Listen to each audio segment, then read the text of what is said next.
시청자 여러분 안녕하십니까? BOE 모닝뉴스 시작합니다. 모건 오테이거스 미 국무부 대변인이 6.25 전쟁을 제국주의 침략이라고 주장한 중국 시진핑 국가주석의 연설에 대해 한국 전쟁은 중국의 지지를 받은 북한의 남침이라고 일축했습니다. 또 중국 공산당이 북한을 지원해 한국 전쟁에 참전하면서 한반도에 참화를 불러왔다는 사실도 분명히 했습니다. 조상진 기자입니다. 미국 국무부의 모건 오테이거스 대변인은 지난 23일 자신의 사회연결망 서비스 트위터에 글을 올려 6.25 한국전쟁에 대한 중국의 항미 원조전쟁, 즉 미국의 침략에 맞서고 북한을 지원한 전쟁이라는 주장을 정면으로 반박했습니다. 오테이거스 대변인은 중국 공산당에서는 70년 전 6.25 전쟁이 단순히 발발했다고 주장하지만 사실은 1950년 6월 25일 마오쩌둥의 후원을 받은 북한이 남침을 한 것이라고 지적했습니다. 그러면서 자유국가들이 이에 맞서 싸우자 중국 공산당은 수십만 명의 군사를 압록강을 넘어 진격시켜 한반도를 유린했다고 덧붙였습니다. 오테이거스 대변인의 글은 지난 23일 시진핑 중국 국가주석의 연설을 반박한 것이며 주한 미국 대사관은 25일 이 트위터 글을 자체 사회연결망 서비스 계정에 다시 올리면서 한국어 번역을 추가해 공개했습니다. 앞서 지난 23일 시 주석은 중국이 한국전쟁 참전을 기념하는 행사에 참석해 6.25 전쟁에 대해 제국주의 침략 확대를 억제하고 중국의 안전을 수호한 것으로 침략자를 때려눕혀 신중국의 대국 지위를 세계에 보여줬다고 주장했습니다. 回望70年前伟大的抗美援朝战争，进行具有许多新的历史特点的伟大斗争。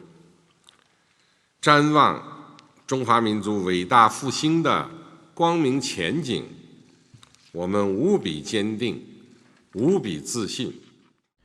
이런 가운데 한국 외교부도 시 주석 연설에 대해 6.25 전쟁은 북한의 남침이라는 역사적 사실과 배치된다고 지적했습니다. 강경화 한국 외교부 장관은 26일 한국 국회 외교통일위원회 국정감사에서 관련 사안에 대한 질의에 시 주석이 북한의 남침으로 시작된 6.25 전쟁을 미국 제국주의 침략으로 규정한 것은 역사 왜곡이라는 정부의 입장을 중국 측에 전달했다고 밝혔습니다. 또 한국 전쟁의 북한 남침은 과거 유엔 안보리 결의에도 명시됐으며 부인할 수 없는 역사적 사실이기 때문에 국제사회에서도 이 문제를 잘 알고 있을 것이라면서 한국 정부의 입장을 지속적으로 전달할 것이라고 덧붙였습니다.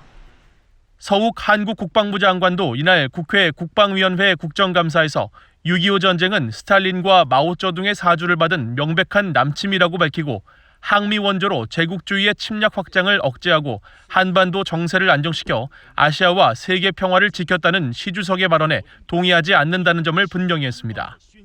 BOA 뉴스 조상진입니다. 북한의 열악한 인권 상황이 신종 코로나 바이러스와 자연재해로 더 악화됐다고 유엔 북한인권 특별보고관이 지적했습니다. 북한군의 총격으로 사망한 한국 공무원 피살 사건에 대해서는 국제인권법을 위반한 자의적 살해로 보인다고 평가했습니다. 오택성 기자입니다. 토마스 오에아 퀸타나 유엔 북한인권 특별보고관은 23일 열린 유엔 총회 제3위원회 북한인권 보고에서 북한의 인권 상황이 여전히 심각하다며 특히 신종 코로나 바이러스로 인한 인권 유린 상황을 지적했습니다. 수용소 영양실조가 만연하고 보건 서비스가 거의 없기 때문에 수감자들이 특히 취약하다며 정치범들과 병든 사람들, 노약자 등 코로나에 취약한 사람들을 석방할 것을 촉구했습니다. The prisoners in the DPR Korea are particularly vulnerable since malnutrition in prisons is common and health services barely exist.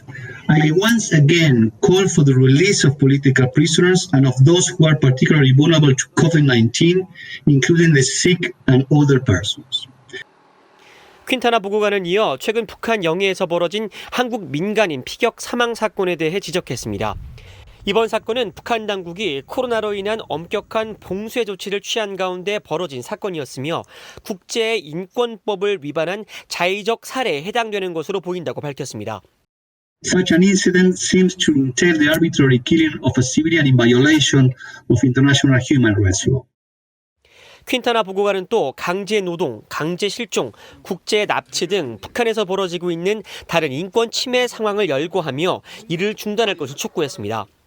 아울러 유엔 안보리 대북 제재를 거론하며 제재가 북한의 경제뿐 아니라 인도주의에 미치는 부정적인 영향이 크다며 부분적인 제재 해제 필요성을 강조했습니다. 이날 회의에서 미국은 북한의 인권 유린을 규탄했습니다. 북한은 신앙을 가졌다는 이유로 가둔 수감자를 포함한 자의적 구금 피해자들을 즉각 석방할 것과 근본적인 자유에 대한 억압을 중단할 것을 요구했습니다.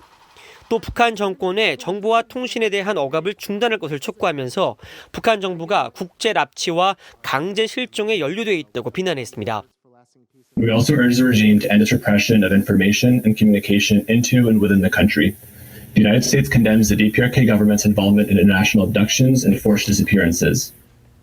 이런 가운데 한국은 이날 회의에서 북한군 총격에 의해 피살된 한국 민간인에 대해 남북이 합동 수사에 나설 것을 요구했습니다. VOA 뉴스 오택성입니다. 북한과 중국의 올해 9월까지 무역의 규모가 지난해에 비해 약 73%나 급감한 것으로 나타났습니다. 신종 코로나 바이러스로 국경 봉쇄가 지속되는 상황에서 잠시 상승 곡선을 그렸던 북중 교역액은 석 달 연속 감소세를 이어가면서 열악한 북한 경제 부담이 더 가중될 것으로 보입니다. 김시영 기자입니다. 중국 해관총서가 23일 공개한 무역 통계 자료에 따르면 북한과 중국은 올해 1월부터 9월 사이 총 5억 3,117만 달러어치의 물품을 거래했습니다. 이 중 북한의 대중국 수입이 4억 8,732만 달러, 수출액은 4,385만 달러입니다. 전체적인 북중 무역 상황으로 보면 지난해 같은 기간 19억 5,587만 달러에 비해 72.8%나 줄어든 것입니다. 북한은 올해 초 신종 코로나 바이러스 사태로 국경을 봉쇄하고 계속 유지하면서 북중 무역액은 사실상 역대 최저 수준으로 크게 떨어졌습니다. 북중 무역액이 3개월 연속 감소세를 이어가는 점도 주목되는 부분입니다. 지난 9월 한 달 북한과 중국의 무역 총액은 2,081만 8천 달러로 전달보다 19% 줄어든 수준입니다. 양국 간 무역액은 북한이 신종 코로나 바이러스 사태로 국경 봉쇄 조치를 취한 지 약 한 달 뒤인 지난 3월 1,864만 달러로 집계됐다가 이후 4월과 5월 각각 2,400만 달러, 6,331만 달러를 기록한 뒤 6월에는 9,680만 달러까지 무역액이 늘며 상승 분위기를 이어갔습니다.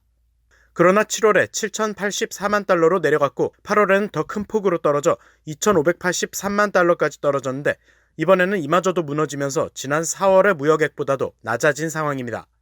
북한의 중국 무역액 규모는 핵미사일 개발에 따른 국제사회의 대북 제재 영향으로 이미 지난 2018년과 2019년 큰 폭으로 떨어진 바 있습니다. 이에 더해 올해 코로나 사태 여파로 대중 무역액이 또 한 번 급감한 데다 최근엔 홍수와 태풍 등 자연재해까지 겹치면서 북한의 경제난이 심화되고 있다는 분석이 이어져 왔습니다.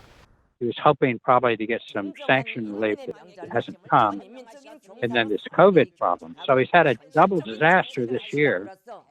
전문가들은 북한이 기계나 발전기 등을 수입하지 못하면서 장기적으로는 산업에 악영향을 미칠 수 있다고 지적했습니다. 또 주민 필수품에 대한 수입을 크게 줄인 것은 주민들의 불만을 가중시킬 수 있는 요소이며 따라서 경제를 크게 망가뜨릴 수 있는 국경 봉쇄를 언제까지 지속할지 주목해서 지켜봐야 한다고 밝혔습니다. VOA 뉴스 김시영입니다.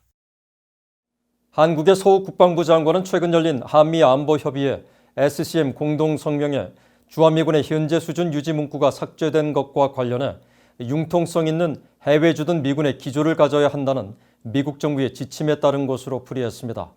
서 장관은 26일 한국 국회 국방위원회 종합감사에서 이같이 말하고 미국 정부는 특정 국가에 한해 일정 규모의 미군 병력을 지속 유지하기보다 안보 상황을 고려해 병력을 유연하게 조정하는 방안을 추진하고 있다고 평가했다고 한국 국회 국방위 소속 국민의힘 강대식 의원이 밝혔습니다.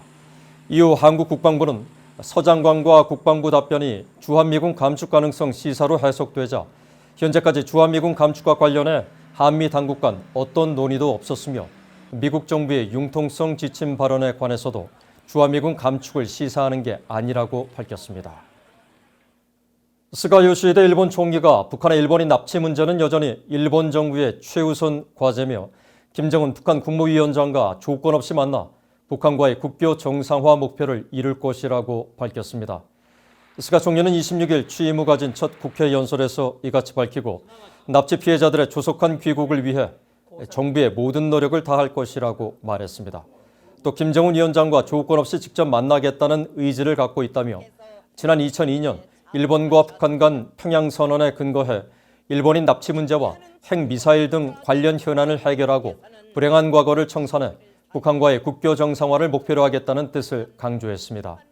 스가 총리는 또 미일 동맹은 인도태평양 지역과 국제사회의 평화와 자유의 기반이 된다면서 앞으로도 미일 동맹을 바탕으로 영내 억지력 유지 정책을 강화할 것이라고 밝혔습니다.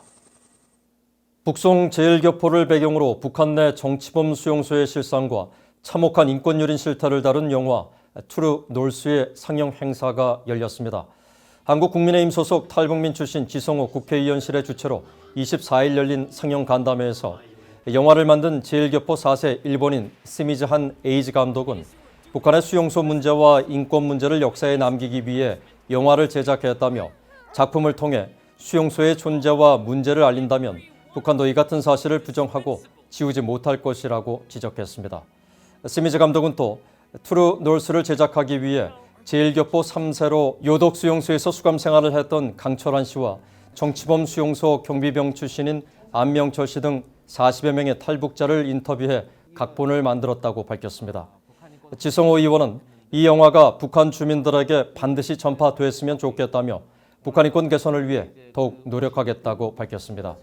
탈북민 출신 지연아 작가는 이 영화를 김정은도 볼 수 있길 바란다며 자유와 인권을 누리는 탈북민들이 더 노력하고 북한 인권에 관심을 가져야 한다는 걸 느꼈다고 말했습니다. 이상으로 BOA 모닝뉴스를 마칩니다. 시청해주신 여러분 고맙습니다.